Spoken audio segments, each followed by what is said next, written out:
Okay, so today's notes are going to focus on how the United States basically becomes a world power through the events of the Spanish-American War in 1898. And so we'll kind of set the scene here as to what's going on. Most of it takes place in Cuba or over Cuba.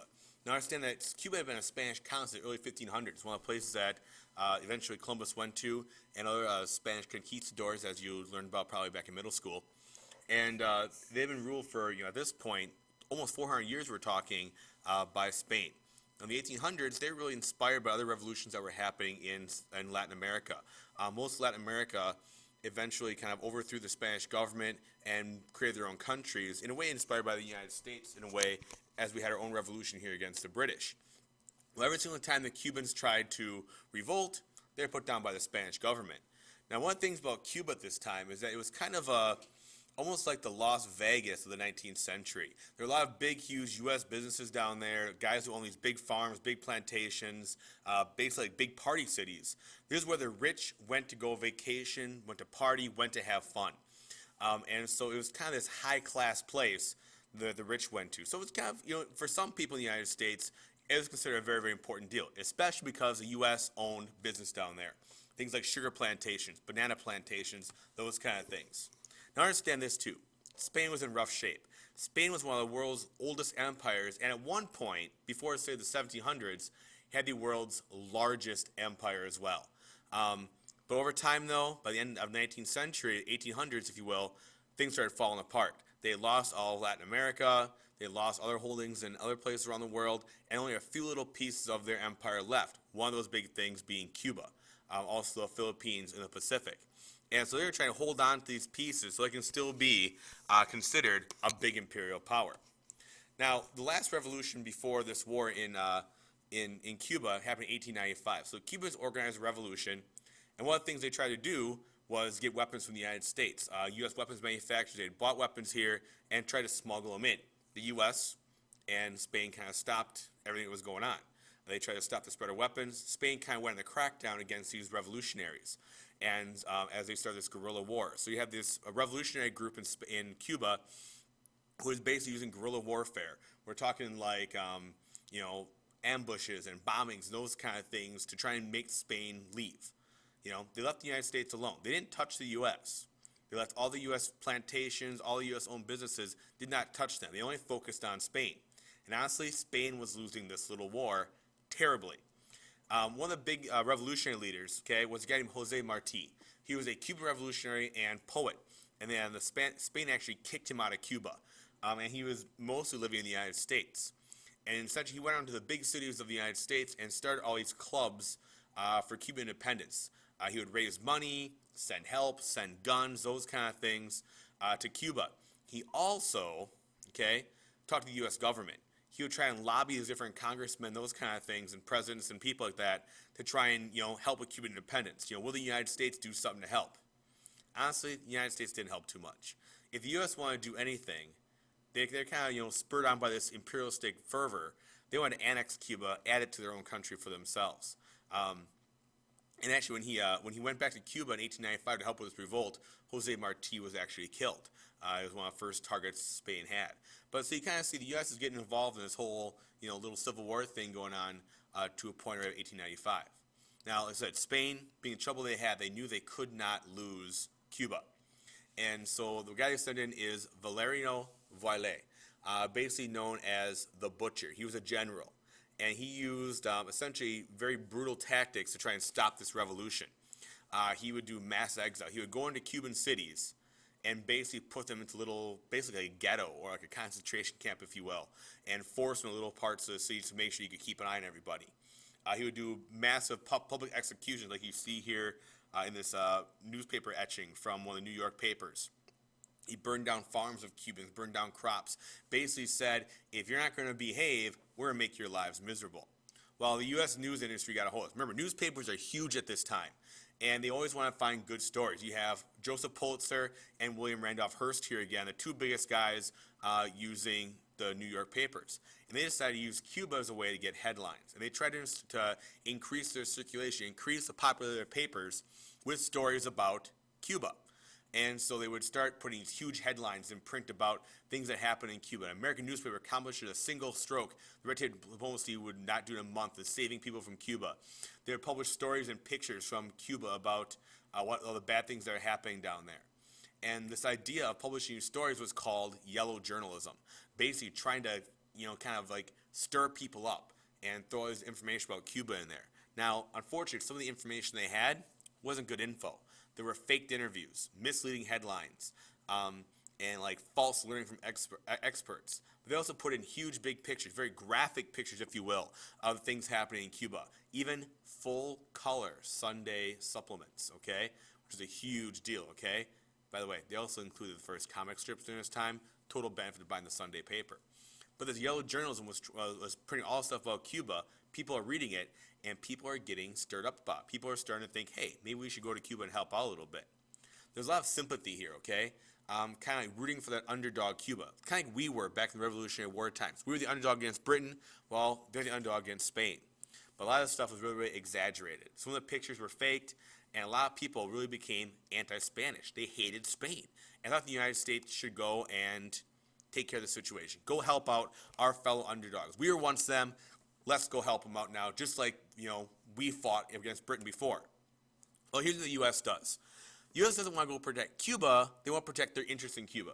So they send this big battleship here called the USS Maine. They send it to Havana Harbor. Havana is the capital of Cuba.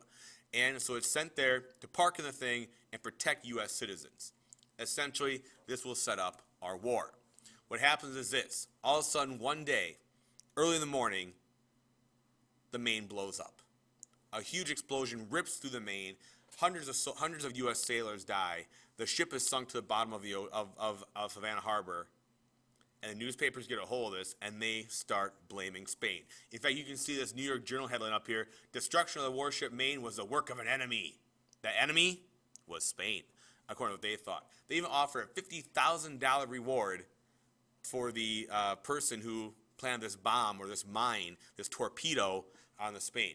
Well, the United States has to declare war. The people all stirred up. They declare war on Spain in 1898, and the Spanish-American War is on. In fact, this is one of the first modern wars we have here in the United States. Here's McKinley's war room. He puts aside a special room in the White House, puts telephones and telegraphs, and he is actually in constant contact with the soldiers at the front. Kind of like President Obama is today. He watched the Osama bin Laden attack happen live, as the guys were going to find him. This is kind of like his version of that, where he was actually getting news back from the war, that kind of stuff, constantly through telephone and telegraph. Well, the United States calls up 100,000 soldiers. The Army isn't very big, okay? National Guard volunteers, including there were volunteers that came here from Wisconsin. Now, 15,000 of those soldiers went to go fight in Cuba, though most just stayed in Florida. One of the first big battles, though, was actually in the Philippines. The Philippines are in the Pacific, and what happened was you had this, the capital city of Manila, and Manila Harbor was the capital. And what happened was we had our Pacific fleet would sail in under command of a guy named Commodore Dewey. And what he did was he came in under this fog that was there. You kind of see it up here. And basically our ships kind of, sailed right in under this fog and all of a sudden just lit up. He basically says, open fire. And as this big our Asian squadron kind of sails into this harbor, they attack all the Spanish ships and destroy every single one of them. And we didn't lose a single sailor. The Spanish didn't even really get a shot off. Or at least it's reported they didn't get a single shot off, or lose a single sailor to the U.S. Navy. So it's kind of this big, huge victory. Notice we have the New York World here again. This big, huge headline that yellow journalism about what's happening with these nice graphic pictures of the fight in the Philippines. Well, the Philippines have to surrender to the United States along with the other Spanish islands like Guam and Wake Island, which later on become ours. Go figure, right? The other place that we see a lot of fighting happen was in Cuba. Now, U.S. soldiers massed in Cuba. Cuba is literally only a few dozen miles from Florida. And so the U.S. Navy started attacking the Spanish Navy in Cuba. We had the fifth biggest Navy in the world at this time. The Spanish ships were older. They were pretty obsolete. We beat them up pretty hardcore. Now, the only fighting that's left is on land. Now, we sent 15,000 soldiers to Cuba. But we were using old tactics. We were using Civil War tactics. We get in lines, run towards the Spanish, and they would start shooting at us. And we didn't even bring modern weapons. A lot of our weapons that we had yet were old weapons that were still Civil War relics. Well, the Spanish were using brand new modern weapons from Europe, including some of the first machine guns, believe it or not, designed by an American guy. We brought Gatling guns, ones you had a crank, that kind of thing. We brought those along with us. So really, honestly, we were a little bit outgunned. The other part is that we had a lot of problems in Cuba. Tropical disease was huge. Yellow fever, malaria were big, and hundreds of guys got bit by these mosquitoes and died. Actually, thousands got bit by mosquitoes, got these diseases, and died during the Spanish-American War. In fact, there was actually more death from disease in Cuba than from actual battle. Here you can see where it happens here. Here's Manila in the Philippines. Here's Cuba. You see San Diego's down here. Up here is Havana where the Maine blew up. And the big main event, we kind of get a few famous names for this. One of the big famous names was a group called the Rough Riders. See the guy here in the middle is Teddy Roosevelt, very famous guy, future president. He was kind of been born to an upper rich class family, and we'll talk more about him later on. But at the time, he had been the Assistant Secretary of the Navy, and he had been kind of this nice high government job. He had spent time out west after his wife and mother died. He had kind of, was a Dakota rancher, knew all these different guys. He basically, when the war started, got this big group of guys together. They were miners, gamblers, cowboys, Native Americans, college people, basically anybody who could ride a horse and shoot a gun. And he got this very motley crew together to go fight in the war. And they got this nickname of the Rough Riders. They weren't real army guys. They were all volunteers. And eventually, they kind of became the very famous face of the Spanish-American War. There were other soldiers, too. One of the most popular soldiers at this time were called the Buffalo Soldiers. They were African Americans who had served out in the plains. They were called Buffalo Soldiers by Native Americans because of their dark hair. They kind of reminded them of a buffalo, hence the name Buffalo Soldier. They actually had a lot of fighting in Cuba because of some of the racial beliefs of the time. A lot of the white officers, they fought all African American units led by white officers, white generals. They thought that because the African Americans had lived down south in the tropical areas and that Africa was tropical, they would not get the diseases that white guys would get from the mosquitoes. And so they actually did most of the fighting and stayed the longest in Cuba. One of the most famous battle lists is called the Battle of San Juan Hill or San Juan Heights. Basically, the Americans were dug in here in the trenches, the trenches went into each other, and the Spanish had defended this big heights, this big hill. And the army couldn't get through the hills with all their equipment, their supplies, wagons, guns, that kind of stuff. Well, they're dug in here, things are shooting back and forth. All of a sudden, you have Teddy Roosevelt, has his Rough Riders. They were basically dismounted cavalry. Notice they looked a little different. They wear tan pants and kind of a floppy hat and a blue shirt, not regular Army kind of soldier equipment. In fact, most of the U.S. Army soldiers were wearing wool uniforms. Think about this, guys. Wool uniforms in Cuba, not a good idea, okay? And basically, Roosevelt gets up there without orders, starts waving his hat, cheering, shooting his gun there, saying, "Let's go, boys, let's go up the hill." And basically, he inspires, kind of urges on the troops to go up this hill, fight through all the shooting that's happening, and other groups follow behind him, and they capture the Spanish. In fact, while Roosevelt and the Rough Riders get a lot of the credit, a group of Buffalo soldiers, a group of African-American soldiers, actually captured the Spanish soldiers and won the battle for the United States. Well, by the end here, the United States actually had to leave Cuba because 3/4 of all their soldiers were sick, but Spain knew they were done. They couldn't withstand another attack, and they sued for peace. Honestly, the war only took 6 months total. McKinley gets out and calls the Spanish War, he actually calls it a splendid little war. It only took 6 months. The United States won everything. As part of the peace treaty, the United States basically got their empire. We gotten, Alaska in the 1860s. We just got Hawaii.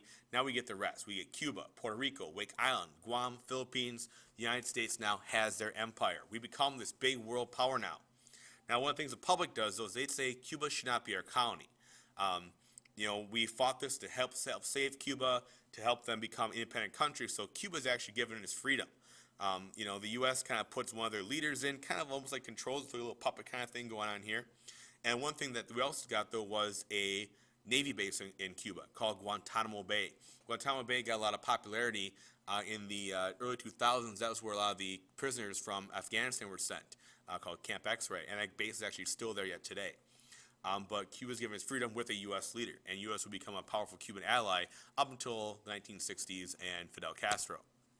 Basically, it leads to a very brand new era. We're told the debate in class about imperialists, anti-imperialists, and we also have new ideas in the government. We see things about anarchism come out. People actually say the government's bad, we should be getting rid of the government in the United States. Ideas of socialism are coming out, social equality for all people, and the biggest change we see coming up is a progressive movement. We want to try and make progress, fix the problems brought about by industrialism, and we're going to see how those things happen coming up next week. Please have these notes done for Friday, guys. We'll talk about the main, do some activities with that at that point. Thanks a lot.